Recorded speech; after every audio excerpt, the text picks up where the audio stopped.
रघुनाथान्वितं तं सजीवम् साद्वैतं सावधूतं परिजनसहितं श्रीकृष्णचैतन्यदेवं श्रीराधाकृष्णपादं सहगणललिता श्री विशाखातश्च गौररामशमारम्भम् ईश्वरीं च मध्यमाम् अस्मदाचार्यपर्यन्तं वन्दे गुरुपरम्पराम् संसारदुःखजलधौ पतितस्य कामः क्रोधादिनक्रमकरैर्कवलीकृतस्य दुर्वासनानिगडितस्य निराश्रयस्य चैतन्यचन्द्रममदिः पदावलम्बम् पञ्चतत्त्वात्मकं कृष्णं भक्तरूपस्वरूपकं भक्तावतारं भक्ताख्यं नमामि भक्तशक्तिकम् वंशी विभूषितकरान्नवनीरदाभात् पीताम्बरधरूनबिं विफलाधरोष्ठात् पूर्णेन्दुसुन्दरमुखादरविन्दनेत्रात् कृष्णात् परं किमपि तत्त्वमहं न जाने विद्युल्लता विलसितान्नुपमाङ्गकान्तिं वैदग्ध्यकारुण्यरसाप्लुतपद्मनेत्राम् वृन्दावननवनिकुञ्जरसैकतृष्णाम् राधां विना किमपि तत्त्वमहं न जाने श्रीमद्भागवतं नौमि यस्यैकस्य प्रसादतः अज्ञातानपि जानाति हि सर्वगमानपि गङ्गातरङ्गरमणीयजटाकलापम् गौरी निरन्तरविभूषितवामभागम् नारायणप्रियमनङ्गमदापहारम् वाराणसीपुरपतिं भज विश्वनाथम् नारायणं नमस्कृत्य नरं चैव नरोत्तमम् देवीं सरस्वतीं व्यासं ततो जयमुदीरये जननी जनको वन्दिद्धरणिद्धरणीधरो सन्तानवत्सलो पूजो सन्तनो कुशलार्थिनो श्रीरूपं साग्रजं वन्दे रघुनाथं कृपामयम् श्रीजीवं भट्टयुगं च शय्यनसुखदायकम् येषां सहजस्निग्धानं पादरेणुमभीक्ष्णस सर्वविघ्नविनाशाय शिरसा धारयाम्यहम् वृन्द्यायै तुलसीदेव्यै प्रियायै केशवस्य च कृष्णभक्तिप्रदे देवी सत्यवत्यै नमो नमः वाञ्छकल्पतरुभ्यश्च कृपा सिन्धुभ्यैव च पतितानं पावनेभ्यो वैष्णवेभ्यो नमो नमः हरे कृष्ण कृष्ण कृष्ण हरे हरे हरे राम राम राम हरे हरे बोलो श्री राधा गिरिंद्र बिहारी लाल की जय बोलो जय जय श्री राधेश्याम निताय गौर हरि बोल। परम पूज्य श्री पंडित बाबा कृपा है নিত্য সৎসঙ্গে আমরা গৌড়ীয় বৈষ্ণব আচার্যগণের পরম পাবনময় চরিত সুধা আস্বাদন করছি। মহতের জীবন, জীবনী, চরিত্র বারংবার আস্বাদনেই সাধকের চিত্তরূপী দর্পণ পরিষ্কার হয়ে থাকে। সাধক তার যাত্রাপথে আচার্যগণের চরিত্র থেকে শিক্ষা নিতে পারেন। তার চলার রাস্তাটি অনেক সহজ হয়ে যায়। শ্রী কিশোরীজি কখনো কখনো নিজের নিজজনকে দিয়ে জগৎকে বাস্তব শিক্ষা প্রদান করেন। শাস্ত্রে অনেক সিদ্ধান্তাদি লেখা থাকলেও আমরা অনেকেই সেই সমুদয় সিদ্ধান্তকে অনেক সময় হেয় করে দিই, অর্থাৎ ততটা আর গ্রাহ্য করি না।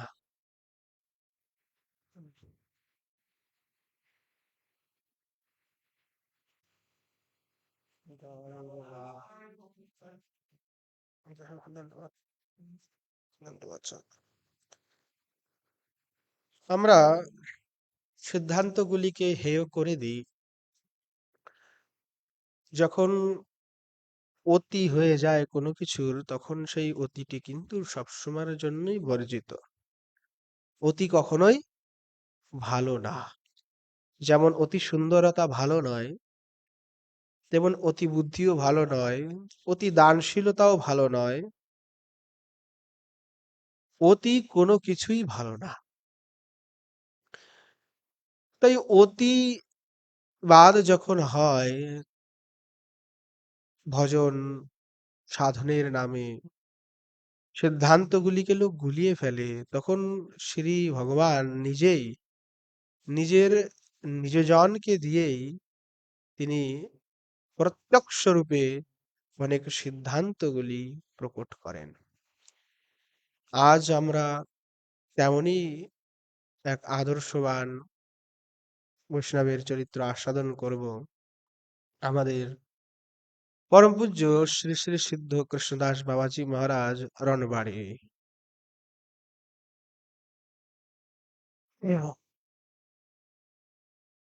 শ্রী সিদ্ধ বাবার পূর্বের নাম ছিল শ্রীকৃষ্ণ প্রসাদ চট্টোপাধ্যায়।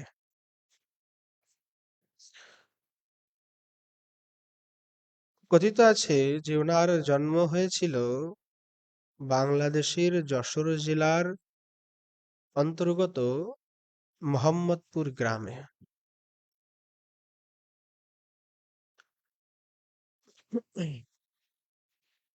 এই যশোরের পুণ্যভূমিতেই শ্রী রূপ সনাতনের স্মৃতি তীর্থ, তারাও সেখানে থেকেছেন। মহাপ্রভুর আরো অনেক পার্শ্বজন তারা এই স্থানে প্রাদুর্ভূত হয়েছিলেন। মা সতী দেবীর যে 52টি সতীপীঠ, তাই তো 51 না 52টি, তার ভিতরে একটি হচ্ছে যশোর, মাতা যশোরেশ্বরী সেখানে স্থিত আছেন। কথিত আছে যখন ভগবান শিব মা সতীর দেহকে নিয়ে উদ্দণ্ড নৃত্য করতে প্রারম্ভ করেছিলেন, ত্রিভুবন যখন একেবারে নাশ হয়ে যাওয়ার পরাক্রম, নাশ হয়ে যাবে এমন সময় শ্রী নারায়ণ তার চক্র দিয়ে সেই সতীর দেহকে খণ্ড বিখণ্ড করেছিলেন, এবং সেই খণ্ড বিখণ্ডগুলি পৃথিবীর বিভিন্ন স্থানে পতিত হয়েছিল, এবং সেই স্থানকে এক একটি শক্তিপীঠ বলে বলা হয়েছে। অর্থাৎ সেই স্থানগুলি একটি শক্তির আধান পীঠ স্বরূপ। তা সেই যশোরেই রাজা প্রতাপাদিত্য ছিলেন, বসন্ত রায় ছিলেন, তারাই যশোরের নির্মাণ করেন, রাজ্য স্থাপন করেন। সেই সময় শ্রীমান মহাপ্রভু যখন পূর্ববঙ্গে যান, সেই সময় মহাপ্রভু লোকনাথ গোস্বামী পাদের সহিত দেখা করেছিলেন। যশোরের তালখড়িতেই সেই লোকনাথ গোস্বামী প্রভুর জন্মস্থান। সেখান থেকে মোহাম্মদপুর বেশি দূরেও নয়। তো যশোরের ভূমিতে শ্রীমান মহাপ্রভু গিয়েছেন, মহাপ্রভুর অনেক পার্ষদগণ, অনেক সিদ্ধ মহাত্মাগণ প্রকট হয়েছেন। এবং সেই ভূমি, সেখানে সবসময় যখন মহাপ্রভু গেলেন, রূপ সনাতনের আনাগোনা যাওয়া, সেখানে ভক্তির একটা পরম প্রাবল্য তৎকালীন সময় ছিল। যেহেতু যশোরের যে রাজা ছিল, তাদের ভক্তি শ্রদ্ধা শ্রীমান মহাপ্রভুর প্রতি অটুট ছিল। এবং এই যে বর্তমান মদনমোহন মন্দির, সেই মদনমোহন মন্দিরের পুনরায় নির্মাণ যশোরের রাজারা করেছিলেন। তাদের শিলালেখ এখনো পর্যন্ত মদন মন্দিরে আছে। তো এই যে প্রতাপাদিত্য আদি ছিলেন, তাদেরই অন্তর্গত রাজ্যের এক সেনাপতি হিসাবেই ছিলেন সীতারাম। এবং এই যে সীতারাম ছিলেন, ভীষণ বীর ছিলেন, পরে উনি রাজা উপাধিও আদি পেয়েছিলেন। তারই সান্নিধ্যে তার পিতা গোকুলচন্দ্র, অর্থাৎ কৃষ্ণপ্রসাদ চট্টোপাধ্যায় সিদ্ধ হওয়ার বাবা গোকুলচন্দ্র চট্টোপাধ্যায়, সেই রাজবংশের সেবক ছিলেন হরেকৃষ্ণ রায়ের।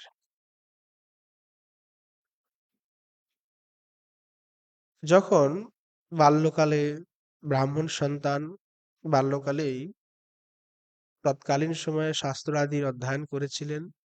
তখন পড়াশোনা বলতে সংস্কৃত অধ্যাপনাই ছিল। তিনিও পিতার সাথে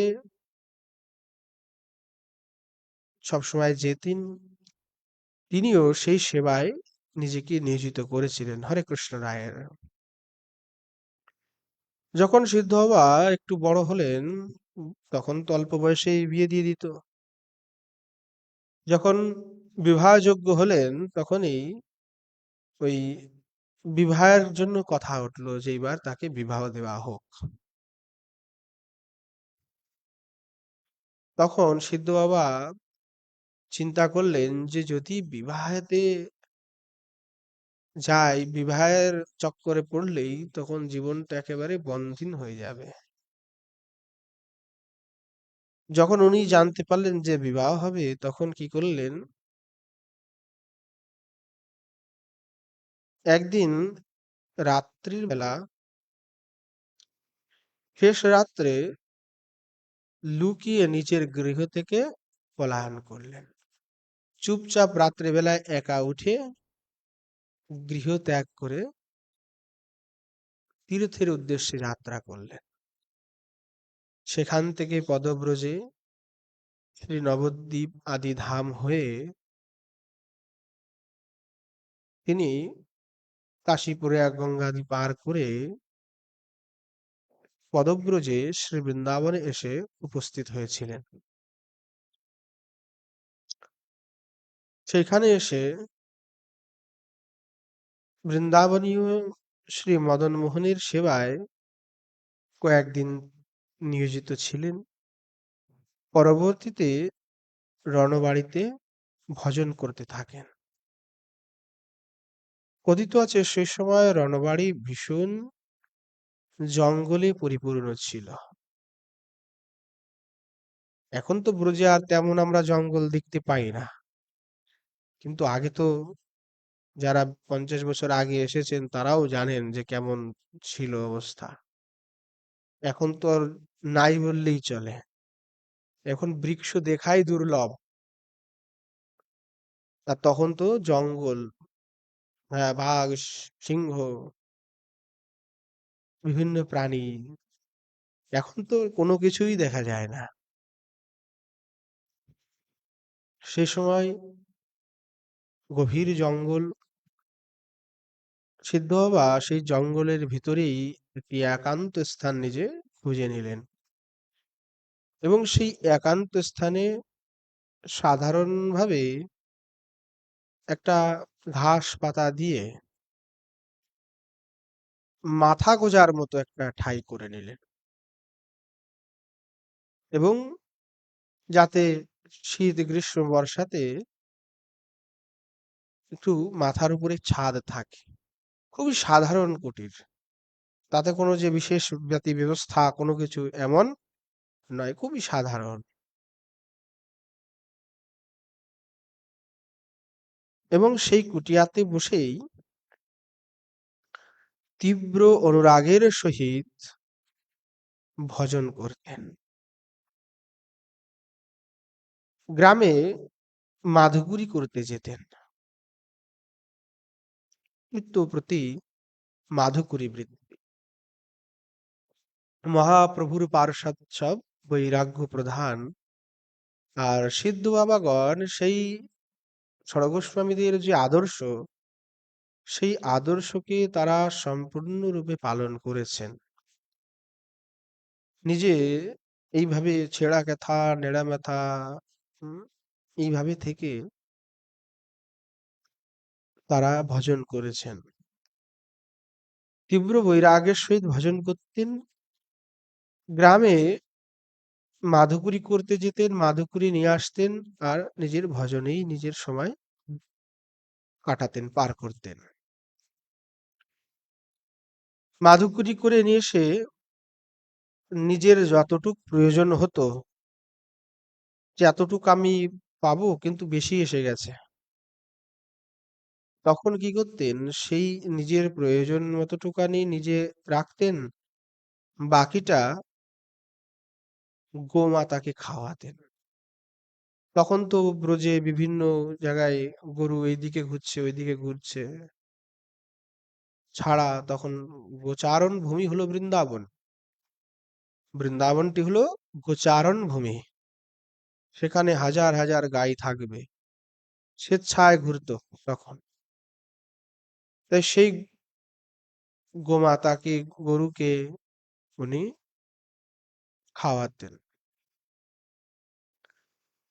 অনেকদিন এমন হতো যে যখন গরুগুলিকে খাওয়াতেন, গরুগুলিকে স্নেহ করতেন, বাবা মাধুকুরি থেকে মাধুকুরিতে গিয়েছেন, মাধুকুরি করে নিয়ে আসছেন, বাবাকে দেখেই গরুগুলি একেবারে ছুটে চলে এসেছে। তখন সিদ্ধ বাবা ওই নিজের হাতে রুটি খাওয়াতে খাওয়াতে তখন কুটিয়ায় আসতেন। নিজের প্রয়োজন বোধে যতটুকু দরকার সেটা রাখলেন, বাকিটা গোমাতাদেরকে খাওয়াতে। এখন অনেকেই আমরা শুনি যে না, এই অতিরিক্ত মাধুগুরি কেন নিতেন? প্রশ্ন হতে পারে যে যতটুক প্রয়োজন ততটুক তো নিতে হতো, অতিরিক্ত নেওয়ার কি বা প্রয়োজন? বাবাকে ব্রজবাসীরা এত ভালোবাসতেন যে সবাই তাকে বলেছিলেন, বাবা আপনি আমার ঘরে মাধুগুরি করবেন, আমার ঘরে মাধুগুরি করবেন। এখন বাবার তো এত মাধুকরী লাগতো না, কিন্তু ব্রজবাসীরা তাকে, সবাই ব্রজবাসীগণ এত ভালোবাসতেন, ব্রজবাসীগণ বলেছিলেন, বাবা সবাই, তৎকালীন যত গৃহ ঘর ছিল সবাই বাবার কাছে নিবেদন করলেন যে বাবা, আমাদের নিবেদন এটাই যে আপনি আমার ঘরে মাধুকরীতে আসবেন। এক দুই তিন ঘর করে মাধুকরী করতেন, ধীরে ধীরে যারা ছিলেন সবাই বলে যে বাবা আমার ঘরেও আসবেন, বাবা আমার ঘরেও আসবেন। এখন কার ঘরে যাব আর কার ঘরে যাব না, যদি কারো ঘরে না যায় তাহলে সে কষ্ট পায়। সেই ব্রজবাসী তখন এসে দুঃখ করে বলতো, বাবা তুমি আমার ঘরে মাধুকরীতে গেলে না, আমি কি অপরাধ করেছি, আমি কি পাপ করেছি যে তুমি আমার ঘরের বাবা মাধুকরীর রুটি নিচ্ছ না? তখন সিদ্ধ বাবা বলতেন, আরে আমার তো এত দরকার নেই, এই তো হয়ে যাচ্ছে। কিন্তু না বাবা, আপনি আমার ঘর থেকে একটু নেবেন, আমার খুব মনে অভিলাষা, আমার মনে খুব ইচ্ছা যে আপনি আমার গৃহ থেকে মাধুকরী নিবেন। ব্রজবাসীরা সবাই তার কাছে নিবেদন করত। সেই জন্য সিদ্ধ বাবা কি করতেন, যাতে ব্রজবাসীদের হৃদয়ে কোনো কষ্ট না হয়, তারা যাতে দুঃখ না পান, এই জন্য সিদ্ধ বাবা সবার ঘরে মাধুকরী করতে যেতেন, কাউকে নিরাশ করতেন না। অনেকে ভাববেন যে না, সিদ্ধ বাবা আমার ঘরে আসলেন না, মনে হয় ওর উপরে কৃপা করেছে, ওকে মনে হয় সিদ্ধ বাবা স্নেহ করে, আমাকে করে না। তাই অগত্যা সিদ্ধ বাবা নিয়ম বানালেন যে সকলের ঘরেই মাধুকরী করবেন, কারো ঘরে বাদ যাবেন না, কাউকে কষ্ট দিবেন না, কেউ যেন দুঃখ না পায়। তখন সিদ্ধ বাবা প্রতিদিন সকল ব্রজবাসীর ঘরে গিয়ে মাদুকুরি করতেন, প্রত্যেকের ঘরে যেতেন আর মাদুকুরি নিয়ে আসতেন। সেই মাদুকুরি, এত মাদুকুরি কি করবেন, তখন ওই সেই মাদুকুরি গুলি উনি গাভী মাতাকে তখন দিতেন, এবং বাকিটা নিজের যতটুকু প্রয়োজন ততদিন ততটুকু উনি গ্রহণ করতেন। এইভাবে তীব্র অনুরাগ বৈরাগ্যের সহিত ভজন করতেন। যেহেতু সাধনার দ্বারা সিদ্ধ হয়েছেন, সাধন করেছেন, সাধন করতে করতে লীলা স্মরণ আদি তখনকার প্রাচীন বৈষ্ণবজনের নিকটে উনি শিক্ষাও নিয়েছেন। ধীরে ধীরে ওই লীলা স্মরণের রাজ্যে ওনার প্রবেশ হয়ে গেল। সাধক যখন তার অন্তশ্চিন্তিত দেহে, অর্থাৎ যখন একটি বাহ্যিক স্বরূপ আমাদের, এই যে স্বরূপ শ্রী গুরুদেব আমাদের সকলকে মঞ্জুরি স্বরূপ দেন। শ্রীমান মহাপ্রভুই তার পার্ষদ শ্রী রূপ গোস্বামী পাদ আদিদিগের মাধ্যমেই এই মঞ্জুরি ভাবটি প্রকট করেছেন, এবং মঞ্জুরি ভাব উপাসনায় গৌড়ীয়দের মুখ্য উপাসনা, পরম উপাসনা। রাধা দাস্য ব্যতিরেকে আর কোনো অন্য পথা নাই। রাধা দাস্য এটাই হলো প্রধান। তো প্রত্যেকটি পরম্পরা গৌড়ীয়দের প্রত্যেক পরিবারেই সিদ্ধ প্রণালী আছে। তা সিদ্ধ প্রণালীতে শ্রী গুরুদেবের একাদশ ভাব সেটি উল্লেখ থাকে। বর্ণ, বয়স, অলঙ্কার, স্বভাব, স্থিতি, কুঞ্জ, নবদ্বীপের স্বরূপ, বৃন্দাবনের স্বরূপ, এই সমস্ত কিছুই একাদশ ভাবটি বর্ণিত থাকে সিদ্ধ স্বরূপের। অর্থাৎ যে নিত্যানন্দ পরিবার, অদ্বৈত পরিবার, গদাধর পরিবার, তাদের সবার ক্রম অনুসারে গুরুবর্গের নাম, তাদের সিদ্ধ স্বরূপ। গুরুদেব নিজে যখন কেউ দীক্ষা নেন, সাধকের ভিতরে যখন সেই লোভ উৎপন্ন হয়, স্পৃহা হয় যে আমিও রাগানুগা ভজন করব, রাগ মার্গে ভজন করব, সেই সময়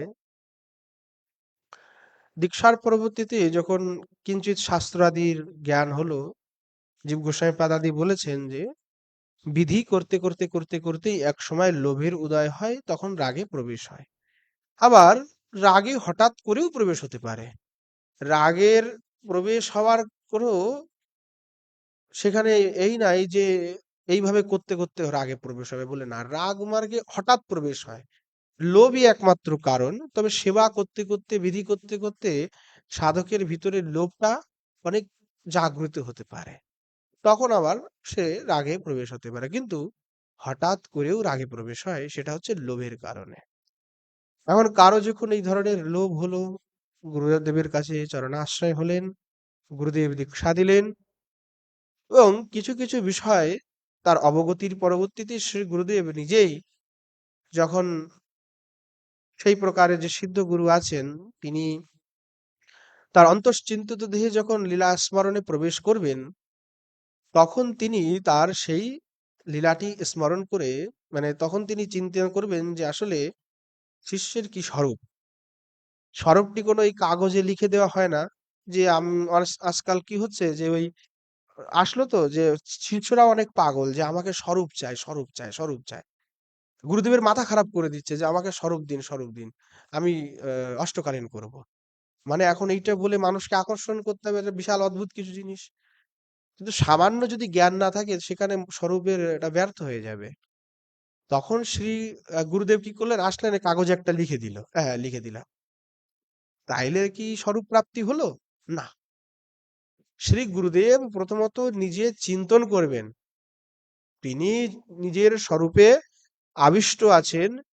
তিনি নিজে স্বরূপে আবিষ্ট হয়ে তখন শ্রীজির কাছে প্রার্থনা করবেন, নিবেদন করবেন।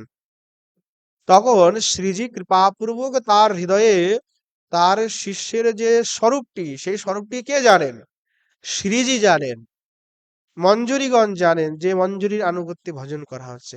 তিনি সেটি স্ফূর্তি প্রাপ্ত করাবেন। তখন শ্রী গুরুদেব সেই স্ফূর্তি প্রাপ্ত যে স্বরূপ, সেই স্বরূপটি শিষ্যকে তিনি লিখে দিবেন। শিষ্যের কিন্তু এখনো পর্যন্ত সেই ভাবও জাগে নাই, হতে পারে। কিন্তু শ্রী গুরু যদি তিনি ভবিষ্যৎ আজকে না হোক, অনাদিকাল পরেই হোক, ১ জনম ২ জনম ১০ জনম ৫০ জনম পরেও যদি হয়, কিন্তু যে স্বরূপটি প্রাপ্ত করে দিয়েছেন গুরুদেব বা শ্রীজি, ওটাই তার স্বরূপ। বাস্তবিক স্বরূপ হচ্ছে ওটাই। তখন সাধক সেই স্বরূপের অনুসরণ পূর্বক যে গুটিকা, সেই গুটিকা অনুসরণ পূর্বক তিনি সাধনে করবেন, সেই অষ্টকান লীলা আদি চিন্তন করবেন, নিজেকে মঞ্জরি ভাবে চিন্তন করে সেই ভাবাবেশে ভাবাবিষ্ট হয়ে তখন তিনি স্মরণ ধ্যান আদি করবেন। এই জন্য গৌড়ীয় সম্প্রদায়ে স্পষ্টভাবে যে শ্রী সনাতন গোস্বাইপাদ বললেন যে নববিধা ভক্তিম চ স্মরণমেব হি মুখ্যম। অনেকেই জিজ্ঞাসা করেন যে নববিধা ভক্তির ভিতরে কোনটি শ্রেষ্ঠ। আমি শ্রেষ্ঠের কথাটা বলছি না। শ্রেষ্ঠ একটা আলাদা জিনিস, আর মুখ্য আলাদা জিনিস। শ্রেষ্ঠ বলতে সেখানে অনেকেই নামকেই মুখ্য শ্রেষ্ঠ বলেন। অবশ্যই নামটি শ্রেষ্ঠ। কিন্তু শ্রী সনাতন গোস্বামীপাদ বললেন নববিধা ভক্তিম চ স্মরণমেব হি মুখ্যম। স্মরণটি হলো মুখ্য সাধন। এই জন্য সাধক যারা গৌরী সম্প্রদায় তাদের জন্য এই স্মরণ লীলাটি প্রধান বলেই কথিত হয়েছে। এই জন্য সাধনামৃত চন্দ্রিকা সিদ্ধ বাবার ধ্যানচন্দ্র পদ্ধতি আদিতে আপনি দেখবেন যে এই অষ্টকালীন লীলা চিন্তনের বিষয়টি কিন্তু বর্ণিত হয়েছে। তাই সেই জায়গায় স্মরণ ভক্তিটি হচ্ছে বিশেষ রূপে কথিত হয়েছে। স্মরণ, এই যে স্মরণ লীলাটাই প্রধান মুখ্য। যদি বাহ্যিকভাবে যখন কারো স্মরণ লীলাতে স্ফূর্তি প্রাপ্ত হয়নি, তবে তার নাম আদি করা অবশ্যই প্রয়োজন। কিন্তু যখন স্ফূর্তি প্রাপ্ত হয়ে যায়, তখন আর বাইরের সাধন তার থাকে না। এই জন্য তত্ত্বত সাধকগণ যাদের অন্তশ্চিন্তিত দেহে যার প্রবেশ হয়েছে, তিনি তখন বাহ্যিকভাবে ওই স্ফূর্তি প্রাপ্ত হলে তখন বাহ্যিক অনেক বিষয়ই তার কাছে থাকে না। বাহ্যিক বিষয় থেকে তিনি মুক্ত হয়ে যান, যতদিন না পূর্ণভাবে তার সিদ্ধি হচ্ছে। যতদিন ইহলোকে থাকবেন তথাপি তার জন্য ব্রত আদি নিয়ম অবশ্যই বিধিত থাকে। তো এইভাবেই যে মঞ্জুরি স্বরূপ প্রদান করা হয় এবং পরবর্তীতে কিন্তু সেটি সাধন করতে হয়। অনেকেই বলেন যে হরিনামই সবকিছু প্রদান করবে। কিন্তু হরিনাম যদি সবকিছু প্রদান করেন, এই কথা বলি, প্রথমত এই কথা মাত্রতেই আমার আচার্য এবং শাস্ত্র বাক্যের উপরে একটা বিভ্রান্তি হলো এবং একটা দোষ লেগে গেল। এই কথাটা বলাটাই ভুল। যদি বলেন যে হরিনামে সর্বকিছু মিলতে পারে, তাহলে এই কথা বললেন। সর্বপ্রাপ্তির তাৎপর্য হচ্ছে যে গুরু প্রাপ্তি। গুরু প্রাপ্তি মাত্রত্বেন সাধক তিনি উচ্চস্থ শিখরে পৌঁছে যান। যদি কেউ দীক্ষাদি গ্রহণ না করেন, তাহলে সেই অবস্থায় যদি কোনো সাধক হরিনাম করেন, তার ফল কেবল আর কেবল সদ্গুরু প্রাপ্তি পর্যন্তই থাকবে। তিনি সিদ্ধ স্বরূপ আদি লাভ করতে পারেন না। যদি বলেন কেন? কারণ তাহলে শাস্ত্র বাক্য এবং আচার্য বাক্যকে আমাদেরকে অসত্য বলে মানতে হবে। কিন্তু সেইটা সম্ভব না। কোনো শ্রুতি ব্যতিরেক কথার দ্বারা। অনেকে আবার বলেন যে পূর্ববিধি পরবিধির বলবান। দেখুন, পরবিধি এবং পূর্ববিধি সবসময় পরবিধিটা বলবান হয় না। কখনো কখনো পূর্ববিধিও বলবান হয়ে থাকে। যেমন আপনি ব্যাকরণ যদি অধ্যয়ন করেন হরিনামিক ব্যাকরণে, সেখানে অনেক জায়গায় এমন আছে যে পরবিধি বলবান হয় না, পূর্বে বিশেষ বিধি থাকার জন্য পরবিধি তখন আর কাজে লাগে না। এই জন্য অনেকে না জেনে কথা বলেন। তো যে মঞ্জরি স্বরূপের যে কথা, সেখানে গুরুদেবের থেকে দীক্ষা নেওয়াটা আবশ্যক। দীক্ষা যদি না হয় তবে কিন্তু সাধকের সে ভাব দশাটি প্রাপ্তি হয় না। আজকে সিদ্ধবার জীবনীতে এই বিষয়গুলি একটু আলোচনার প্রয়োজন। এজন্য কেবল নামমাত্রতে যদি দীক্ষা নেওয়ার পরবর্তীতেও কেউ হরিনাম দীক্ষা নিলেন, হরিনামকে তো দীক্ষা বলা হয় না, নাম আশ্রয় করলেন, নাম করতে করতে তখন তার দীক্ষা পর্যন্তই ফলপ্রাপ্তি। এবার দীক্ষা নেওয়ার পরবর্তীতে যখন নাম আশ্রয়াদি করবেন, তখন সেটি আপনাকে ভক্তি জগতে আরো অনেক দূরে আগে নিয়ে যাবে। কিন্তু কেবল হরিনাম অর্থাৎ গোপাল মন্ত্র আদি ব্যতিরেকে সেই মঞ্জরি ভাবের সাধন বা মঞ্জরি ভাব প্রাপ্তি সেটি অসম্ভব। যদি এটা বলা হয় তাহলে গোপাল মন্ত্রের কোনো আর কি মাহাত্ম্য থাকে না। তাহলে কাম বীজ কাম গায়ত্রীর আর কোনো প্রয়োজনই থাকে না। কিন্তু এইটা তো হবে না। কাম বীজ কাম গায়ত্রী প্রদানের মাধ্যমেই কিন্তু শিষ্যত্ব হয়। পরম্পরা সেটির মাধ্যমেই, নামের মাধ্যমেই পরম্পরাটি নয়, পরম্পরাটি হচ্ছে গোপাল মন্ত্র প্রদানের মাধ্যমেই। এবং তদ মন্ত্র আশ্রয়পূর্বক সাধক সাধন করবেন। ঠিক তদ্রূপভাবে শ্রী সিদ্ধ বাবাও 50 বৎসর পর্যন্ত এইভাবে তীব্র সাধনা করেছেন। 50 বৎসর পর্যন্ত তিনি সাধন করেছেন এইভাবে, এবং সাধন করতে করতে করতে তখন তার সিদ্ধ ভাবটি স্ফূর্ত হয়েছে। যখন সাধকের সিদ্ধ অবস্থায় স্ফূর্তি হয়, তখন বিভিন্ন লীলা তিনি দর্শন করতে পারেন। হঠাৎ করে ধরেন সিদ্ধ অবস্থা, হঠাৎ করে অন্তশ্চিন্তিত দেহের ভিতরে স্ফূর্তি প্রাপ্তি হলো। স্ফূর্তি প্রাপ্তি হলেই তখন লীলা দর্শন। লীলা দর্শন হলে তো বাহ্যিক আবেশ থাকলো না, লীলাতে প্রবিষ্ট হয়ে গেছেন। তখন শ্রী যুগল কিশোরের সেই নিত্য লীলাকে তিনি দর্শন করছেন। শ্রী জীব গোসাই পাদ বললেন যে এই যে বৃন্দাবন, ভৌম বৃন্দাবনটি, এই বৃন্দাবনের ভিতরেই নিত্য বৃন্দাবন। বলছে সেটি কেমন? বলছেন একটা আবরণ দিয়ে এই নিত্য বৃন্দাবনের ভিতরেই বিশেষ রূপে এই প্রপঞ্চ যুক্ত যে এই বৃন্দাবন, সেই মানে যে ভৌত বৃন্দাবন, তার ভিতরে একটা আবরণের ভিতরে নিত্য বৃন্দাবন। বলছে তাহলে আমরা কেন দেখতে পাচ্ছি না? বলছে সেই আবরণটি এমন যে ওই আবরণের পর্দা ভেদ না করলে আপনি সেটা দেখতে পাবেন না। তা এই যে চক্ষু, এই চক্ষু দিয়ে যে আমাদের এখনো সাধন দেহেতেই আমাদের এখনো সেই প্রকারের অভিরুচি হয় নাই। সিদ্ধ দেহ তো অনেক দূরের কথা। তো যতক্ষণ না পর্যন্ত সাধক সিদ্ধ দেহে প্রবেশ হচ্ছে, ততক্ষণ পর্যন্ত যে এই গুপ্ত দরজাটা আছে এই বৃন্দাবনের, জীব গোসাইপাদ বললেন যে কোনো একটি বিশেষ স্থানে সেই নিত্য বৃন্দাবনের দরজা আছে। বলছেন যিনি সাধন করবেন, সাধন করলে সেই সাধকই সেই দরজাটা পান খুঁজে, এবং তার সামনে সেই দরজাটা খুলে গেল, তখন তিনি গিয়ে সেই লীলা স্মরণ করলেই তখন তিনি ওই নিত্যলীলা দর্শন করছেন। তো সিদ্ধ বাবা এই ধীরে ধীরে ধীরে এই যে 50 বৎসর কাল পর্যন্ত তিনি সাধন করলেন, ধীরে ধীরে তার স্ফূর্তি হলো, যুগল কিশোরের লীলাগুলিও দর্শন হতে থাকলো। এখন শ্রী সিদ্ধ বাবা তখন শ্রী যুগল কিশোরের নিত্য লীলাকে দর্শন করেন, সবসময় সেই চিন্তনেই আবিষ্ট হয়ে থাকেন। কিন্তু একদিন করে তার হঠাৎ চিত্তে কোনো কারণে উদয় হলো। দেখুন কিশোরীজি তার নিজজনকে দিয়ে শিক্ষাটা দেন, এই যে তার হৃদয়ে উদয় হলো, এইটা অনুপ্রেরণাটা শ্রীজি দিচ্ছেন। দেখুন, সিদ্ধ মহাত্মা তার হৃদয়ে অন্য চিত্তে বাসনা আসেন না, এটা কেবল শিক্ষার জন্য।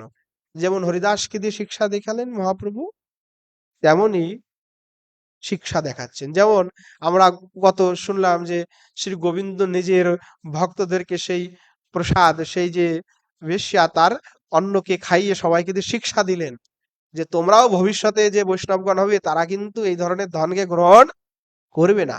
অর্থাৎ কুপথে অন্যায়ের মাধ্যমে যে ধন যারা সংগ্রহ করেছে সেই ধন কখনো গ্রহণ করবে না। সেই ধনের অন্নাদিও কখনো গ্রহণ করবে না, সেটা মহাপ্রসাদ হলেও করবে না। এই কথা বললেন। সিদ্ধ বাবাকে দিয়েও শিক্ষাটা দিলেন। কি শিক্ষা দিলেন? তার চিত্তে উদয় হলো যে আমি তো সেই ব্রজে এসেছি সেই ছোটবেলায়, অল্প বয়সে, সেই যুবক অবস্থা, সেখান থেকে এত বৎসর হয়ে গেল, কিন্তু ব্রজ ছেড়ে আর আমার কোনো তীর্থে দর্শন করা হয়নি। তা মনে মনে ভাবলেন যে একবার যদি চারধাম যাত্রা করে আসি, চারধামের অনেক পুণ্য আছে, গেলে অনেক পুণ্য হয়, তার একবার চারধাম যাত্রা করার আমার খুব ইচ্ছা। মনে মনে সংকল্পও করলেন যে তীর্থ দর্শনে যাবেন চারধাম। তখন সিদ্ধবাই কথা চিন্তন করেছেন, নিত্য নিয়ম করে রাত্রিবেলায় শয়ন করেছেন। শেষ রাত্রিতে একেবারে শ্রী কিশোরীজি স্বপ্নে এসে তাকে দর্শন দিয়ে বললেন, আরে কৃষ্ণদাস, তুমি তো বৃন্দাবনে আমার চরণে এসেছো, এই ধাম ছেড়ে তুমি আর কোথাও যেও না, এখানেই ভজন করো, এখানেই তোমার সর্বসিদ্ধি, তোমার আর কোথাও যাওয়ার প্রয়োজন নাই, তীর্থ ভ্রমের কোনো প্রয়োজন নাই। দেখুন, গৌড়ীয় বৈষ্ণবগণের জন্য আচার্যপাদেদের সিদ্ধান্ত কি জানেন? ৬৪ ভক্তি অঙ্গের ভিতরে একটি অঙ্গ হলো শ্রী বৃন্দাবনবাস, এবং সেইখানে বলেছেন যে যদি কেউ বৃন্দাবনের বাইরেও থাকেন, বলছেন সামর্থ্য যদি থাকে তবে তো 100% বৃন্দাবনেই থাকতে হবে, ধাম নিষ্ঠা বৃন্দাবনে, এতদ ব্যতিরেকে আর কোথাও না, এমন মথুরাতেও না, শুধু বৃন্দাবন, গোবর্ধন, মানে এই 84 কোষের ভিতরে যে স্থানগুলি যেখানে ঐশ্বর্য মিশ্রিত নাই, সোজা কথা, সেই সমস্ত জায়গাগুলি বৃন্দাবনে আপনি থাকবেন। বলছেন যদি আমার সামর্থ্য না থাকে, বলছেন যদি বহুত সামর্থ্য না থাকে তাহলে ব্রজের বাইরে থাকবেন, কিন্তু সতত হৃদয়ে ভাবনা করতে হবে যে ব্রজেই আছি। অর্থাৎ অন্য কোনো কিঞ্চিত কালের জন্যই চিন্তা করা যাবে না যে আমি ব্রজের বাইরে থাকব। বুঝতে পারলেন তো? ব্রজের বাইরে থাকবো এই কথাটি কোনোভাবেই চিন্তা করা যায় না। তার কারণ কি? শ্রী গোবিন্দ সতা দ্বিভুজ মুরলীধর জি কৃষ্ণ বৃন্দাবনম পরিত্যজ্য পাদমেকম ন গচ্ছতি। বৃন্দাবনকে পরিত্যাগ করে এক পাও যুগল সরকার আগে যান না। শ্রী গোবিন্দ তিনি এক পাও আগে যান না। বৃন্দাবনম পরিত্যজ্যম পাদমেকম ন গচ্ছতি। তাই শ্রী কিশোরীজি, শ্রী রাধারানী, তিনিও বৃন্দাবন ছেড়ে এক পাও আগে যান না। তাই যেহেতু তারা ব্রজের বাইরে যান না, তাই আমাদেরও ব্রজের বাইরে যাওয়ার কোনো প্রয়োজন নাই। কখনোই আমাদের ব্রজের বাইরে যাওয়ার প্রয়োজন পড়ে না। অনেকেই বলেন যে শ্রীজি কুরুক্ষেত্রে গেছেন, অনেকেই বলেন হ্যাঁ যে শ্রীজি তো ব্রজের বাইরে গেছেন, কিন্তু না, এটাও ভুল কথা। এই বিষয়ে শ্রী গোপালগুরু গোস্বামী পাদ বলেছেন যে শ্রী রাধারানী যে কুরুক্ষেত্রে গিয়েছিলেন সেটি রাধারানী যান নাই, শ্রী রাধারানীর ছায়া গিয়েছিল। তিনটি রাধা, সেই সমস্ত ভেদ শ্রী গোপালগুরু গোস্বামী পাদ কিন্তু ব্যাখ্যান করেছেন। এই জন্য সাধকগণ কিন্তু কখনো ভ্রমিত হবেন না। শ্রী রঘুনাথ দাস গোস্বামী পাদ তিনি এত সুন্দর করে বলেছেন যে ব্রজ ছেড়ে আমি কখনোই কদাপি যেতে চাই না। ব্রজ নিষ্ঠা যে ন চান্যত্র ক্ষেত্রে হরুতনু সনাতেপি সুজনাদ রসস্বাদম প্রিয়াদ দধস্বোপি যসামি ক্ষণমপি সমম ইত্যদ গ্রাম্য বলিভীরতন্নপি কথাদ বিধাস্য সম্ভাষম ব্রজভুবন এব প্রতিভবম। রঘুনাথ দাস গোস্বামী পাদ বলছেন যে ন চা অন্যত্র ক্ষেত্রে হরিতনু সনাত ওপি সুজনাদ রসাস্বাদম প্রেমনা দধদপি वसामि क्षणमपि स्वमं तेतद् ग्राम्य बलिभिरभित्वन्वन्नपि कथाम विधास्य संभाषत ब्रजभुवन एव प्रतिभवम। যে শ্রী ভগবান কৃষ্ণের স্থিতি এবং প্রীতির সহিত মহতের শ্রীমুখ নির্গত নির্গত হরিকথা রসাস্বাদনের সৌভাগ্য প্রাপ্ত যদি হয়, তবে আমি ব্রজ ব্যতিরেকে অন্য ধামে ক্ষণকালের জন্য বাস করব না। কিন্তু ব্রজভূমিতে যদি গ্রাম্য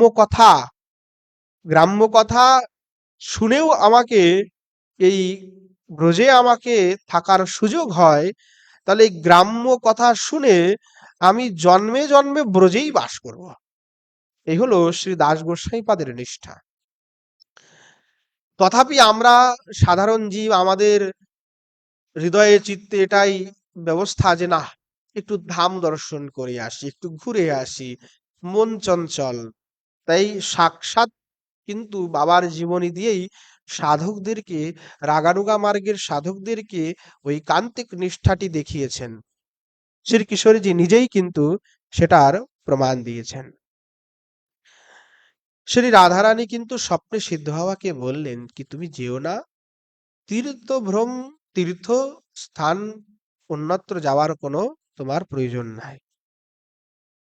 বিভিন্ন তীর্থে তীর্থে ঘুরে বেড়ানো সেটা তো কেবল আর কেবল মনেরই ভ্রম এক প্রকার, তাই ছাড়া আর কিছু নয়। কিন্তু শ্রী কিশোরীজির সেই স্বপ্নাদেশকে নিজের মানে মনোবুদ্ধিজাত কল্পনা বলে সিদ্ধ বাবা মনে মনে চিন্তা করলেন এবং সেটিকে অতটা না স্বীকার করে ধ্যান না দিয়ে উনি কি করলেন যে তীর্থযাত্রায় বের হয়ে গেলেন। ভ্রমণ করতে করতে করতে করতে তিনি দ্বারিকায় গিয়ে উপস্থিত হলেন এবং দ্বারিকায় গিয়ে তপ্ত মুদ্রা ধারণ করলেন। চার সম্প্রদায়ের বৈষ্ণবগণ দ্বারিকায় গেলে তপ্ত মুদ্রা ধারণ করেন, ঠিক আছে? তো সেখানে গিয়ে তপ্ত মুদ্রা ধারণ করলেন। আমাদের আচার্যগণ হরিভক্তি বিলাসে তপ্ত মুদ্রা কথা উল্লেখ করেছেন, কিন্তু কথা হচ্ছে যে তপ্ত মুদ্রা ধারণের যে বিধি, সেই বিধি সম্বন্ধে হরিভক্তি বিলাসে অনেক কিছুই স্পষ্ট করা হয়নি। তপ্ত মুদ্রা আসলে কে ধারণ করতে পারে? যে সন্ন্যাসী সে ধারণ করতে পারে। এবং মাধ্য সম্প্রদায়ের আচার্যরা বলেন যে একমাত্র সন্ন্যাসী ব্যতিরেকে তপ্ত মুদ্রা কেউ প্রদানও করতে পারে না। অর্থাৎ গৃহস্থ গুরু কখনো তপ্ত মুদ্রা প্রদান করতে পারেন না, এটা তাদের সিদ্ধান্ত। এবং গৃহস্থ বলেই নয়, তাদের যে মঠগুলি আছে প্রধান, সেই মঠের সন্ন্যাসী আচার্য ব্যতিরেকে অন্য কেউ তপ্ত মুদ্রা আদি ধারণও করাতে পারেন না। এই জন্য গৃহস্থ পরম্পরাতে তপ্ত মুদ্রা আদি ধারণ হবেই না, কারণ গৃহী তপ্ত মুদ্রা ধারণ করতেই পারে না। কেবলমাত্র বিরক্তদের জন্যই তপ্ত মুদ্রা ধারণের বিধি বলেই উল্লেখিত আছে। তো আমাদের বৈষ্ণবগণেদের জন্য শীতল মুদ্রা ধারণের বিধি, তপ্ত মুদ্রা ধারণের বিধি নাই।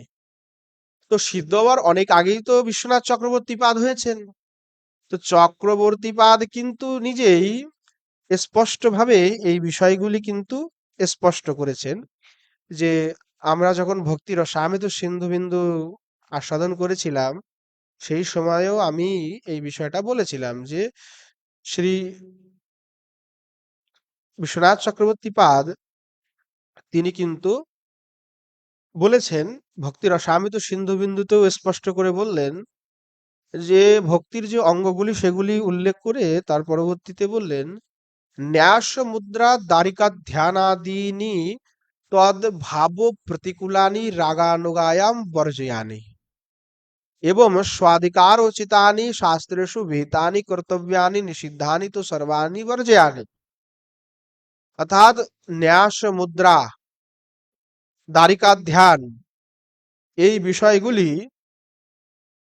প্রতিকূল বলে ব্রজজনের জন্য এইগুলি নিষিদ্ধ, বর্জিত। এগুলি ব্রজবাসীদের জন্য করার কোনো, অর্থাৎ যারা রাগমার্গের ভজন করবে তারা এগুলি করবে না, তাদের জন্য এগুলো প্রতিকূল।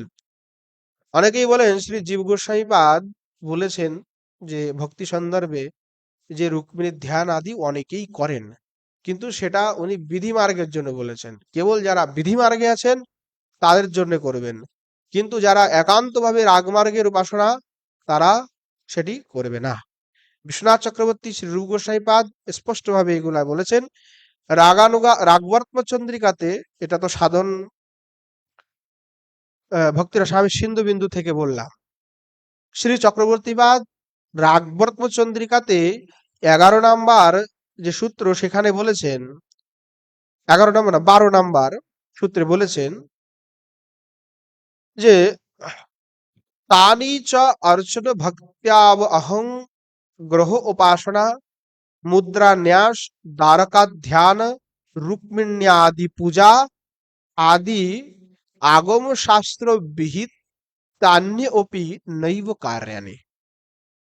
বললেন যে অহংগ্র উপাসনা, অর্থাৎ অহম ব্রহ্মাস্মি যে ভাব, এইটা মুদ্রা, অর্থাৎ অন্যান্য যে মুদ্রা দেখানো হয় সেই মুদ্রা, ন্যাস, দ্বারিকা ধ্যান, রুক্মিণী প্রভৃতি মহিষীগণের পূজা, এগুলি তন্ত্রশাস্ত্রে উল্লেখ থাকলেও অর্চনাঙ্গ ভক্তিতে তাদের অনুষ্ঠান করা কর্তব্য নয়। যদি বলেন যে সেটি না করলে দোষ হতে পারে, বললেন ভক্তি মার্গে অস্মিন কিঞ্চিত কিঞ্চিত অঙ্গ বৈকুল্যপি দোষ অভাব শ্রবণাৎ।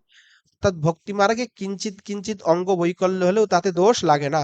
যদুক্তম জানাবস্থায় নররাজন ন প্রমোদ্যতে করচিত ধাবন নিমিল্য বা নেত্রে ন স্খলন পথদিহ ইতি, যে ভক্তিপথে গন্তুকা মনুষ্য সকল ভাগবত ধর্মের আশ্রয় অঙ্গীকার করেই কখনো কখনো তারা, যারা করেন তারা কখনো বিপদাপন্ন হন না। এমনকি ভক্তিপথে চক্ষু বন্ধ করেও ধাবিত হলেও কেউ ভক্তিপথ থেকে পতিত হন না।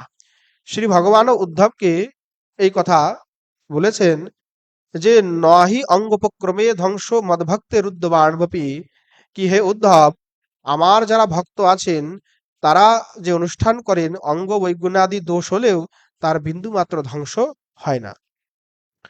এই জন্য আচার্যপাদ সুন্দরভাবে এই বিষয়টা আরো বিস্তারিত বলেছেন। যদি কখনো রাগবর্ম চন্দ্রিকার আমরা আলোচনা করি তখন এই বিষয়ে আমরা আরো জানতে পারবো যে বিধিমার্গে যারা আছেন তারা করতে পারেন, কিন্তু রাগমার্গের যারা আছেন তারা কিন্তু এই ধরনের উপাসনা, অর্থাৎ রুক্মিণীর ধ্যান আদি পূজা এবং মুদ্রা আদি ধারণ, এই সমস্ত কিছু পূর্বেই আচার্যগণ নিষেধ করেছেন। যদি কেউ করে তাহলে তার কিন্তু ওই রুক্মিণীরই, মানে রুক্মিণীর কাছেই গিয়ে সে মহিষী পদই লাভ করবে, তার মহিষত্ব লাভ হতে পারে, কিন্তু মঞ্জরি ভাব তার প্রাপ্তি হবে না।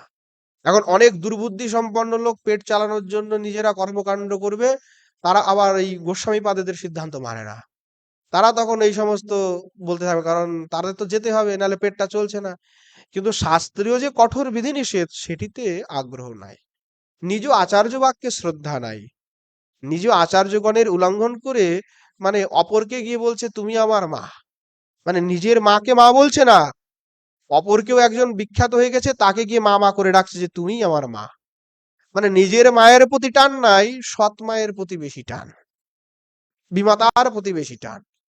এইভাবে সাধকের কখনো কল্যাণ হতে পারে না, আচার্য চরণে অপরাধ করে সাধকের কল্যাণ হতে পারে না। এই জন্য আচার্যগণ সুন্দরভাবে এখানে কথা বললেন এবং রাগবত চন্দ্রিকার ভিতরে স্পষ্ট করে বলেছেন যে যে সমস্ত ব্যক্তিগণ একাদশী ব্রত করে না, শালগ্রাম সেবা আদি করেন না, হ্যাঁ, তুলসী আদি দিয়ে ভগবানকে ভোগ লাগান না, এই সমুদয় যে মত, আধুনিক মত, এই মতগুলিকে কখনোই প্রশ্রয় দেবে না এবং সেই মতগুলিকে সর্বদা পরিত্যাগ করবে। মানে এই ধরনের যারা সিদ্ধান্ত মানে তাদের সঙ্গ টোটাল ভাবে বর্জিত হওয়া চাই, বিলকুল তাদের সাথে কোনো আলাপন হতে পারে না। বিশ্বনাথ চক্রবর্তী পাদ, শ্রী রূপ গোস্বামী পাদ, শ্রী নারায়ণ ভট্ট গোস্বামী পাদ, তারা তো আর মিথ্যে কথা বলেননি, তারা স্পষ্ট ভাবে লিখে গেছেন ভক্তিরসামৃত সিন্ধুতে যে এই ধরনের থেকে দূর থেকে প্রণাম করুন, কিন্তু তাদের সঙ্গ করবেন না, কারণ তাদের সিদ্ধান্ত আর আমাদের সিদ্ধান্ত মেল খায় না। এই জন্য স্বজাতীয় সঙ্গ করুন, বিজাতীয় সঙ্গ নয়। সিদ্ধ বাবা তিনি শুনলেন না, তিনি মনে মনে চলে গেলেন কোথায়? দ্বারিকাতে গেলেন। দ্বারিকাতে গিয়ে তপ্তমুদ্রা আদি ধারণ করলেন।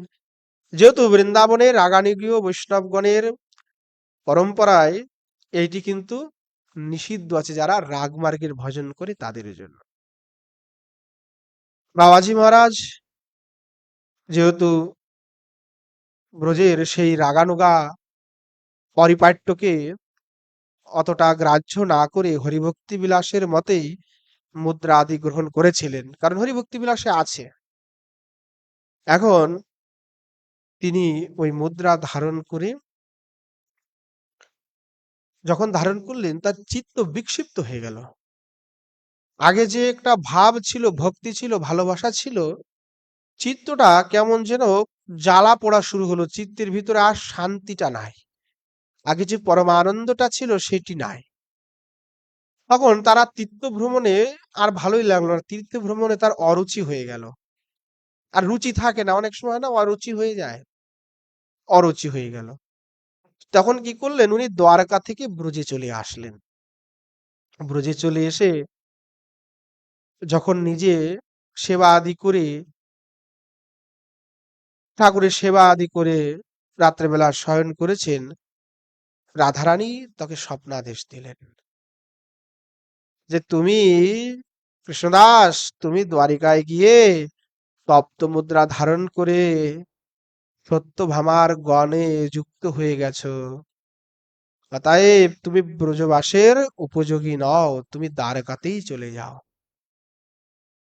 বাবাজি মহারাজ একেবারে সকালবেলায় যখন স্বপ্ন দেখে উঠেছেন, হড়বড় করে একদম, এইবার ওনার মনে হলো যে আগে যে স্বপ্ন দেখেছিলাম সেটাও তো মনোকল্পনা নয়, আর আজকেও যে স্বপ্ন দেখলাম কিশোরীজি আমাকে বললেন সেটাও তো মনোকল্পিত নয়। উনি তখন লীলা স্মরণের চিন্তা করতে লাগলেন, স্মরণ যেহেতু করতেন, কিন্তু স্মরণ আর কোনোভাবেই হচ্ছে না। কি করবেন কি করবেন, ব্রজের যারা আরো অন্যান্য সিদ্ধ বাবা ছিলেন তাদের কাছে গিয়ে নিবেদন করলেন যে আমাকে এইভাবে এইভাবে শ্রীজি প্রথমে আদেশ করেছিল, আমি তো শুনিনি, তা কি বলেন? অনেকেই বলেন যে উনি সিদ্ধ বাবা গোবর্ধনের সিদ্ধ বাবার কাছেই গিয়েছিলেন এবং রণবাড়ির সিদ্ধ বাবা যখন গোবর্ধনের সিদ্ধ বাবার কাছে আসতেন তখন খুবই উনি আদর করতেন। রণবাড়ির সিদ্ধ বাবা যখন গোবর্ধনের সিদ্ধ বাবার কাছে এসে পৌঁছালেন, তিনি তাকে গাঢ় আলিঙ্গন দিলেন এবং জিজ্ঞাসা করলেন যে আপনি এতদিন কোথায় ছিলেন? তখন তিনি উত্তর দিলেন যে আমি দ্বারিকাতেই ছিলাম, এই দেখুন তপ্ত মুদ্রা লাগিয়েছি। তখন নাকি সিদ্ধ বাবা বলেছিলেন,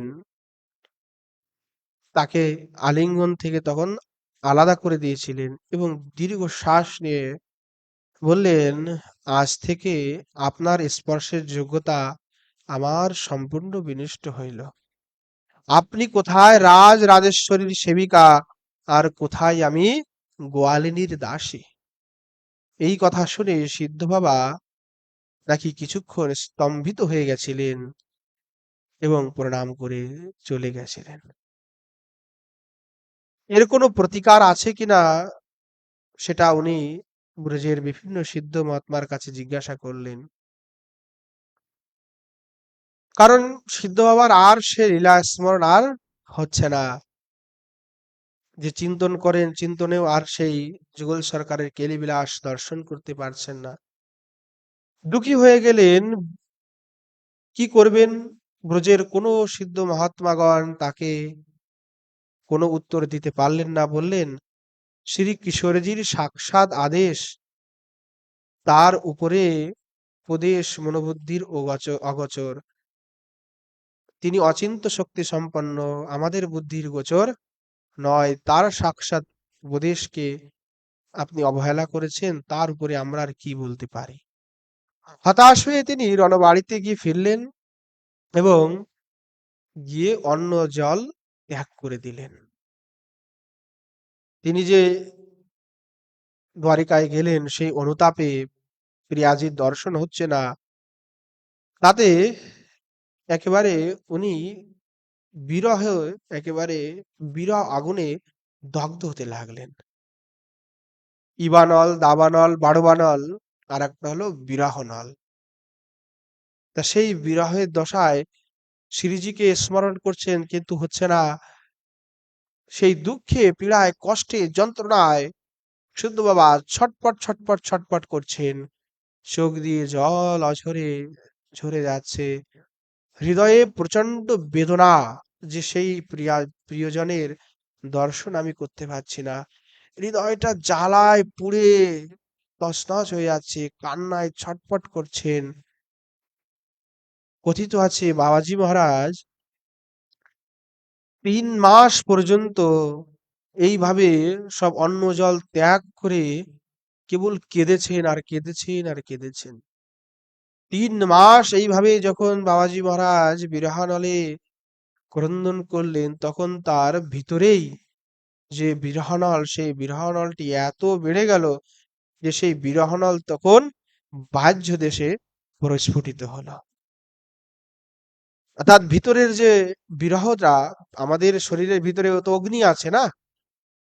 সেই যে অগ্নি, ভিতরে যে অগ্নিটা আছে, সেই অগ্নিটাই, বিরহ অগ্নিটাই ধীরে ধীরে ধীরে ধীরে ধীরে ধীরে বাইরেও প্রকাশ হলো। এবং দগ্ধ শরীরটা দগ্ধ হতে হতে হতে হতে হতে হতে হতে চরণ থেকে শুরু করে মস্তক পর্যন্ত 3 দিনে ক্রমশ দগ্ধ হয়ে ভস্মে পরিণত হয়েছিল। মানে একদম জ্বলে জ্বলে জ্বলে জ্বলে জ্বলে যাচ্ছিল, ভস্মে পরিণত হচ্ছিল। শ্রী সিদ্ধ জগন্নাথ দাস বাবাজি মহারাজের সেবক শ্রী বিহারী দাস বাবাজি ব্রজবাসী, তিনি নিজেই নাকি সেটা প্রত্যক্ষ দর্শনও করেছিলেন। তাই তার ভাষ্য মতেই হরিদাস দাসজি লিখেছেন যে ওই সময় শ্রী সিদ্ধ বাবা ব্রজেই ছিলেন এবং সিদ্ধ বাবার এই অবস্থাকে জানতে পেরে তিনি রণবাড়ি থেকে উপস্থিত হন এবং সেখানে গিয়ে অবস্থান করেন। সিদ্ধ বাবার এই দশাকে তিনি দর্শন করেন এবং দেখেন যে সিদ্ধ বাবার দেহ দগ্ধ হয়ে যাচ্ছে।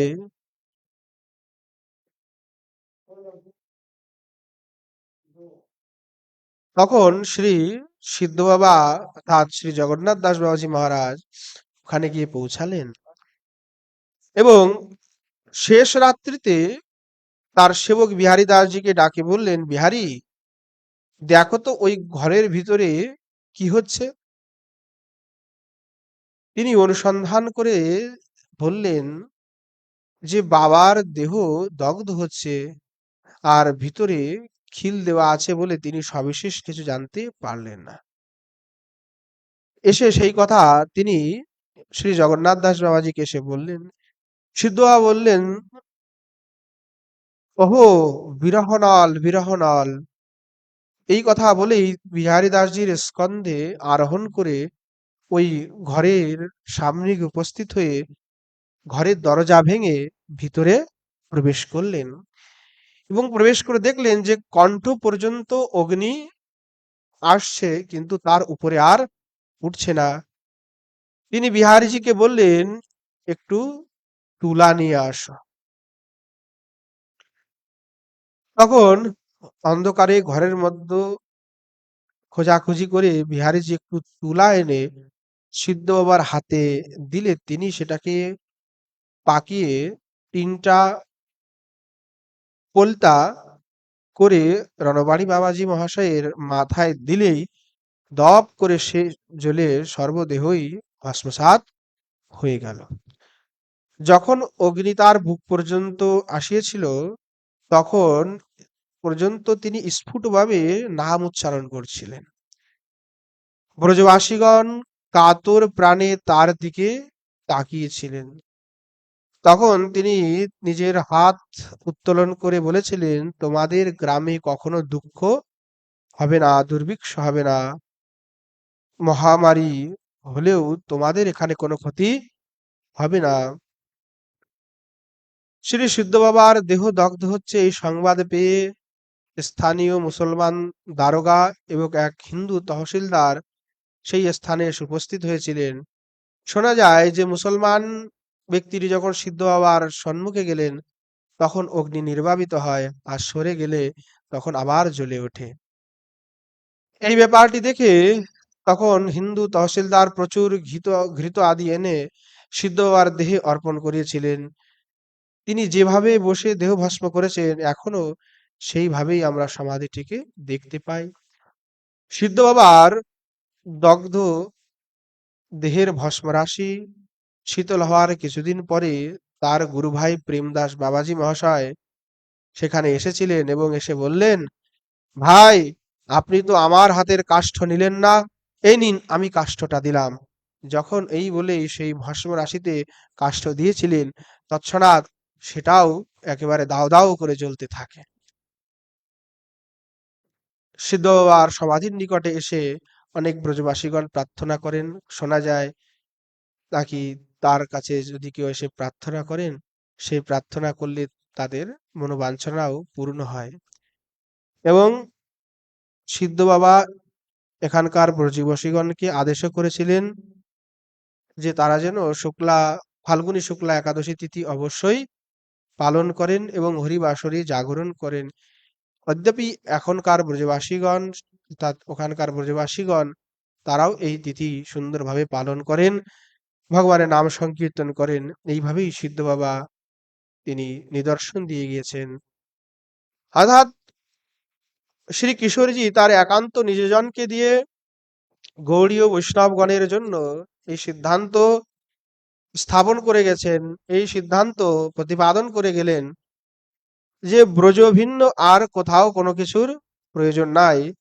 এই জন্য বলেছেন যে শ্রী ব্রজের যারা পার্শ্বদ শ্রী রূপাদি গোস্বামীগণ তাদের অনুগত হয়েই আমাদেরকে ভজন করতে হবে, এতে ব্যতিরেকে আর কারোর আমাদের প্রয়োজন নাই।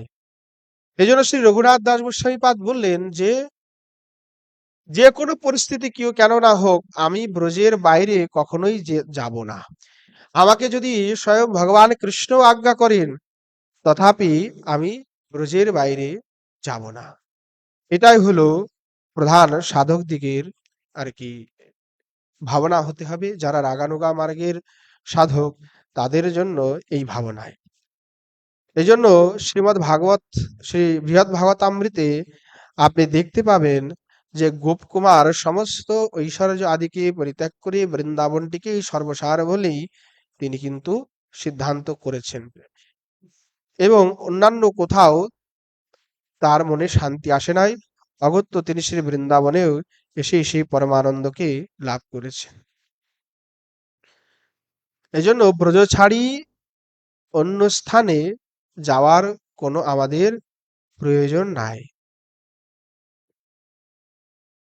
অর্থাৎ গোবিন্দের রূপ তার মহিমা এই ব্রজেই আমাদেরকে করতে হবে। অন্য স্থান অন্য জায়গায় সেই প্রেম সেই প্রীতি কিন্তু লাভ হয় না।